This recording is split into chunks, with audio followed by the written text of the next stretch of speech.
예, 안녕하세요. 네, 한 주간 동안 잘 지내셨죠? 예, 고등학생 친구들은 이번 주 좀 힘든 또 중요한 시험도 본 걸로 알고 있고, 말 그대로 모의고사잖아요. 그죠? 모의고사니까 모의잖아요, 모의. 예, 혹 잘 봤다면 자신감을 갖고 앞으로 더 잘하면 되고, 혹 내 생각보다 좀 잘 안 나온 친구들도 있겠죠. 모의잖아요. 그죠? 실전 아니니까. 예. 내가 부족한 부분들을 알았다. 이제 그 부분을 어떻게 채울 수 있을까? 이렇게 좋은 계기로 삼으시면 좋을 것 같아요. 예, 우리 계속해서 하나님 나라에 대해서 함께 말씀을 통해 보고 있는데요. 하나님 나라는 하나님이 통치하시는 모든 영역, 모든 하나님의 주권이 임하는 모든 곳.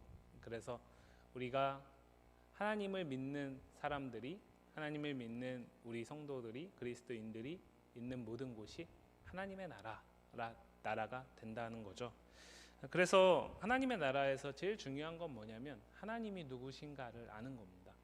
하나님이 누구신가를 알아야 그 하나님이 원하시는 나라가 어떠한 나라인지를 알 수 있죠. 그래서 오늘 이 호세아서 말씀을 통해서 하나님이 어떠한 분이신지를 특별히 사랑의 관점에서 다시 한번 또 생각해 보기를 원해요. 여러분들 결혼하고 싶으시죠? 안 하고 싶습니까? 가능하면 안 하고 싶습니까? 네. 어, 뭐 선택은 내가 하는 거죠. 선택은 내가 하는 건데 굳이 안 하려고 애쓰지 않으시면 좋을 것 같아요. 안 한다고 더 좋을 것도 없고 한다고 특별히 엄청 좋지는 않을 수 있지만 그렇다고 안 한다고 엄청 좋지는 않습니다. 그러니까 열어두고 하나님이 또 나한테 또 작정하시고 예정하신 또 믿음의 사람들이 만나게 되거든요. 그러면 그때 또 하나님의 부르심에 또 응답할 수 있는 마음을 준비하시면 좋을 것 같아요. 결혼하고 싶다라고 전제하죠. 하고 싶다라고 전제하면 결혼을 할 수 있는 방법이 두 가지가 있겠죠. 그죠? 내가 열렬하게 좋아하는 사람과 시간을 보내고 많은 추억들을 쌓아가면서 불타는 연애를 하면서 결혼까지 꼴이 나는 방법이 있고, 또 내가 그럴 수 있는 주변 머리가 되지 않아서 아니면 너무 바빠서 누군가의 소개를 받아서 결혼하는 방법이 있겠죠. 그죠? 둘 중에 어떤 방법으로 결혼을 하고 싶습니까? 연애를, 예. 그렇죠. 예, 맞아요. 목사님도 연애를 했습니다. 연애를 했는데 연애가 좋습니다. 연애가 좋은데 근데 또 연애를 한다고 그 결혼이 또 그 연애의 감정이 쭉 이어지고 그러진 않습니다. 그렇고 또 소개를 받는다 그래서 그게 또 밋밋하게 계속 가는 것도 아닙니다. 사람마다 다 다르겠죠. 사람마다 다 다를 텐데, 그러면 질문을 이렇게 한번 바꿔보죠. 연애를 하건 소개를 받건 간에 내 결혼의 상대 배우자가, 그러니까 우리 남자친구들이라면 이제 예비 신부가, 그리고 우리 자매들이라면 예비 신랑이 어떤 사람이면 좋겠습니까?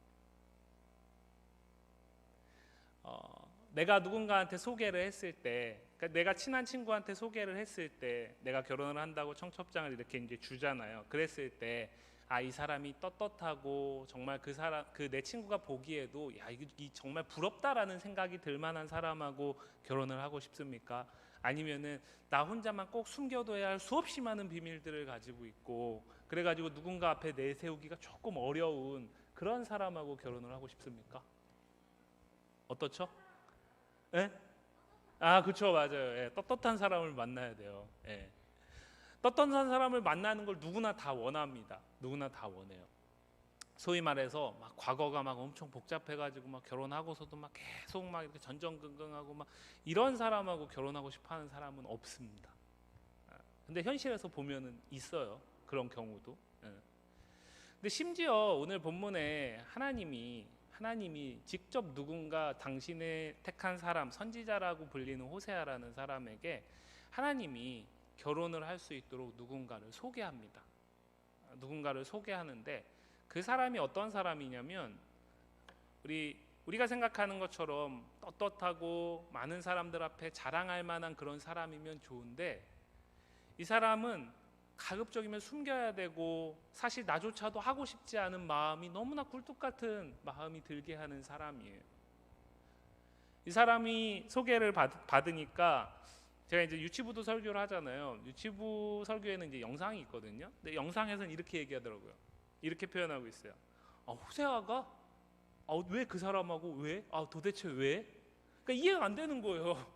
왜 결혼을 해야 되냐? 왜 호세아가 뭐가 부족해서? 하나님이 왜 호세아한테 저 사람을, 호세아도 납득할 수 없고 사람들도 납득할 수 없고 사실은 심지어 이 아내로 이제 하나님이 소개한 고멜이라는 이 여인조차도 왜 의아할 수밖에 없는 그런 만남을 하나님이 오늘 주선하고 계세요. 심지어 하나님께서 이 결혼을 주선하는 이유를 뭐라고 얘기를 하냐면 주선하시면서 이렇게 말씀하십니다. 1장 2절 말씀을 보면 여호와께서 처음, 그러니까 호세아라는 사람을 선지자로 불렀는데 처음 하나님께서 오셔가지고 선지자에게 주신 말씀이 뭐냐? 야, 내가 너를 이러한 목적을 가지고 불렀으니까 이러이러한 큰 일을 해야 돼. 넌 나의 특별한 정말 VIP와 같이 부른 사람이니까 네가 맡은 일이 얼마나 중요한지 꼭 기억하고 해야 돼.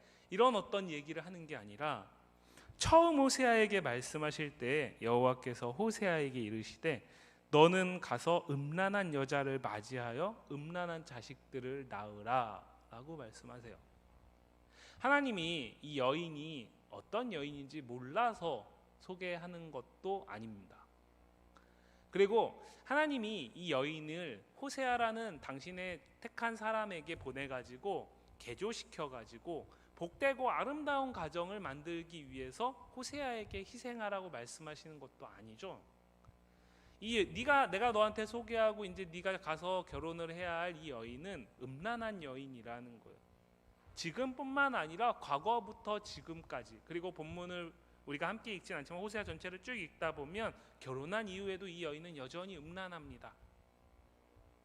그런데 거기에서 끝나지 않고 그 여인과의 혼인관계 속에서 낳게 되는 자식들도 음란하다라는 거예요. 그래서 이 자식들의 이름이 뭐냐면 이스르엘 로루하마 로암민데 아들 둘 딸 하나입니다. 이남 일녀죠. 이스라엘의 이름의 뜻이 뭐냐? 이스라엘이 망할 것이다 예요. 세상에 어떤 부모가 자기 자식의 이름을 망한다라고 짓겠습니까? 제가 성이 기가잖아요. 저희 아버지가 저를 기망조 막 이런 식으로 이름을 짓겠습니까? 그렇지 않겠죠. 기폭망 이렇게 짓지 않을 거 아니에요. 그죠? 그렇게 짓는다라는 것은 아무런 기대가 없는 거고 사실은 정말 부모마저 이렇게 생각할 수 있을 만큼 말도 안 되는 겁니다. 근데 첫째 아들을 낳아서 이름을 이스라엘을 내가 패할 것이다 라는 이름으로 짓게 했어요. 그러니까 우리에겐 잘 와닿지 않는데 이제 호세아하고 고멜하고 부부관계 속에서 이스라엘에는 아이가 낳았잖아요. 그러면 호세아가 고멜이 이 아이를 이름을 부를 때마다 사람들이 뭘 듣는 거예요? 이스라엘은 망할 거다. 이스라엘은 망할 거다. 이 아이의 이름을 부를 때마다 나는 그냥 내 자녀의 이름을 부르는데 그 주변에 있는 사람들은 심지어 본인들도 그리고 그 아이도 모든 사람들이 듣는 건 뭐예요? 이스라엘은 망할 거다. 결코 은혜롭고 복되고 소망이 있는 이름이 아닌 거죠. 그 아이를 낳고 나서 고멜이 이제 부부관계를 가정을 잘 지켜나가면 좋은데 그렇지 않은 거예요. 옛벌은 못 버린다고 다시 또 뛰쳐나간 거죠. 근데 하나님이 호세아한테 가가지고 찾아오라고 얘기를 해요. 찾아와서 네가 이 결혼관계를 잘 지켜내라고 얘기합니다. 호세아 막 속이 뒤집어지는 거죠. 호세아 성인군자가 아닙니다. 속이 뒤집어져요. 그런데 하나님이 말씀하셨잖아요. 명색이 선지자잖아요. 안 갈 수가 없는 거예요. 가서 데리고 옵니다. 눈물을 머금고 데리고 와요. 그 데리고 와가지고 오래 함께 있지 못하는데 또 하나님이 기가 막히게 또 바로바로 또 자식을 주시는 것 같아요. 둘째 딸을 낳았어요. 딸의 이름이 뭐냐? 로루하마입니다. 로루하마는 무슨 뜻이냐? 이제 난 너희에게 더 이상 긍휼을 베풀지 않겠다라는 거예요. 그런 이름을 누가 짓습니까? 짓지 않아요. 그 과정이 한 번 더 반복되면서 마지막 아들을 낳습니다. 그 아들의 이름이 뭐냐? 로암미예요. 로암미 이름이 뜻이 뭐냐? 너희는 이제 더 이상 내 백성이 아니라는 겁니다. 하나님 왜 이러십니까? 왜 굳이 이렇게 굳이 연결하지 않아도 돼 서로 불꽃이 팍팍 튀는 것도 아니고 불타는 연애를 해서 관계를 맺는 것도 아니고 누구도 낳고 싶어서 자식을 낳게 하는 것도 아니고 하나님이 이 모든 과정을 다 주도하시거든요. 호세아에게 고멜을 소개한 것도 하나님이에요. 그 둘의 관계 속에서 자녀를 주신 것도 하나님입니다. 성경을 잘 보시면 그 이름을 짓게 하시는 것도 하나님입니다. 심지어 호세아의 이름의 뜻은 여호와는 구원이시다라는 뜻이에요. 그런데 그 구원을 얘기하는 하나님과 고멜과의 관계 속에서 낳게 되는 아들은 하나같이 구원이 없다라는 얘기를 하고 있는 거죠. 하나님 왜 이러십니까? 그 이유를 1장 2절 하반절 말씀에서 얘기하고 있는데 이 나라가 여호와를 떠나 크게 음란하기 때문이다 라고 얘기를 하고 있어요. 여러분들 구약의 선지자들은 하나님의 말씀으로만 예언을 하지 않아요. 그 말씀이 때로는 아무 말하지 않으면서 그 사람의 삶 자체가 하나님의 마음을 그대로 대변하는 경우들이 있습니다. 하나님은 오늘 호세아를 선지자로 부르셔가지고 어떤 특별한 말씀을 하시지 않고 지극히 평범한 한 가정을 이루게 하시는데 그것을 통해서 호세아의 마음이 하나님의 마음과 같다라는 것을 이스라엘에게 말하고 있어요. 하나님이 이스라엘이 예뻐서 이스라엘이 하나님이 사랑받기에 충분하니까 그래서 내가 너희를 지금 망하지 않게 하고 내가 너희를 택한 것이 아니다라는 거예요. 너희는 지금 호세아가 답답하게 여기고 속이 뒤집어지는 이 고멜과 같은 모습이 바로 너희라는 거죠. 음란한 이스라엘, 너희가 음란하기 때문에 그 가운데서 낳게 되는 수없이 많은 파생되는 죄악들, 그 음란한 자식들인 거죠. 그것을 보면 긍휼을 베풀 이유가 없고 너희를 내 백성 삼을 이유가 없고 그래서 너희는 망하는 게 마땅한데 근데 여러분들 결혼의 관계가 절대로 깨지지 않을 수 있는 방법이 있어요. 결혼이 깨지려면요 신랑과 신부가 서로 이 결혼을 끝내는데 합의해야 됩니다. 그냥 신부가 신랑이 마음에 들지 않는다 그래서 집을 뛰쳐나간다고 결혼의 관계가 깨지지 않아요. 그것이 완전히 끝나려면 서로 이 관계는 더 이상 유지하는 게 의미가 없다라는 걸 인정하고 합의를 해야 돼요. 그런데 오늘 이 호세아와 고멜의 관계는 절대로 깨질 수가 없어요. 왜냐? 고멜이 나가면 하나님이 호세아를 통해서 다시 고멜을 데리고 오게 하시거든요. 그게 3번이 됐건 4번이 됐건 30번이 됐건 100번이 됐건 간에 절대로 깨지지 않아요. 호세아가 포기하지 않기 때문에 그렇습니다. 자, 호세아는 하나님의 마음이라 그랬어요. 하나님이라 그랬습니다. 음란한 고멜은 음란한 이스라엘이라 그랬어요. 하나님 앞에서 하나님의 백성 되기에 전혀 자격이 없는 이스라엘이라 그랬어요. 하나님이 이스라엘의 신랑입니다. 이스라엘은 하나님의 신부예요. 자격이 없어요. 아주 더럽습니다. 하나님의 선하심에 감히 범접할 수조차 없습니다. 그런데 하나님이 이스라엘을 내가 신부 되기를 포기하지 않겠다라고 선언하시면 이 관계는 유지되는 거예요. 하나님 이 말씀을 하시는 거예요. 호세아와 고멜의 관계를 통해서 이스라엘 백성들이 하나님이 어떤 분이신지를 알기를 원하시는데 그 핵심에 무엇이 있냐면 나는 절대 너희를 포기하지 않는다라는 거죠. 이상하죠? 이스라엘은 패할 것이다. 너희에게 난 더 이상 긍휼을 베풀지 않을 것이다. 너희는 이제 절대로 내 백성이 될 수 없다. 표면적으로는 너희와 나의 관계는 끝났다라고 얘기하시는 것 같지만 그러나 실제로 보이는 모습은 그렇지 않다라는 거예요. 표면적으로는 이스라엘의 모든 선택과 이스라엘의 모습들이 하나님과의 관계를 지켜나갈 수 없어 보입니다. 끝나는 게 마땅합니다. 그러나 하나님은 여전히 그들을 붙들고 계시기 때문에 이 관계가 끊어지지 않는다라는 얘기를 하는 겁니다. 그러면 이를 통해서 뒤늦게라도 음란한 이스라엘이 하나님의 그 끝이 없고 포기하지 않는 사랑에 반응하기를 원하는 겁니다. 이스라엘에게 하나님이 그것을 말씀하시는 거예요. 한 번 하고 두 번 하고 세 번 하고 안 돼서 데려다 놓으면 또 나가고 데려다 놓으면 또 나가고 데려다 놓으면 또 나가는 여인이지만 언젠가는 돌아올 수 있다면 그 언젠가를 위해서 99번의 그 말도 안 되는 되풀이를 멈추지 않으시겠다라는 겁니다. 세상에 이런 사랑이 있습니까? 세상에 이런 사랑 없어요. 아까 목사님이 물어봤잖아요. 연애, 불타는 연애. 오늘 분반하시면서 선생님들한테 물어보세요. 그 연애가 늘 그렇게 불타고 있는지. 사모님한테 말씀하지 마세요. 늘 불타지 않아요. 늘 불타지 않아요. 불타서 그게 유지되는 게 아니에요. 불탐을 통해 유지되는 게 아니에요. 그 불타는 사랑이 결혼 이후에도 계속 불타기 때문에 아닙니다.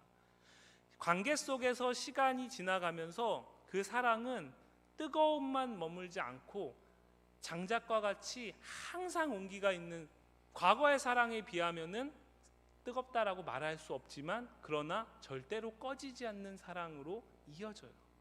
하나님의 오늘 사랑은 이스라엘에게 불타는 사랑이 아닙니다. 이것은 안에는 불이 타고 있지만 실제적으로 나타나는 모습은 절대로 꺼지지 않는 불과 같은 사랑이에요. 근데 이게 가능한 이유를 얘기하고 있어요. 2장 19절 말씀 한번 볼까요? 2장 19절과 20절 말씀 한번 같이 읽어보겠습니다. 시작.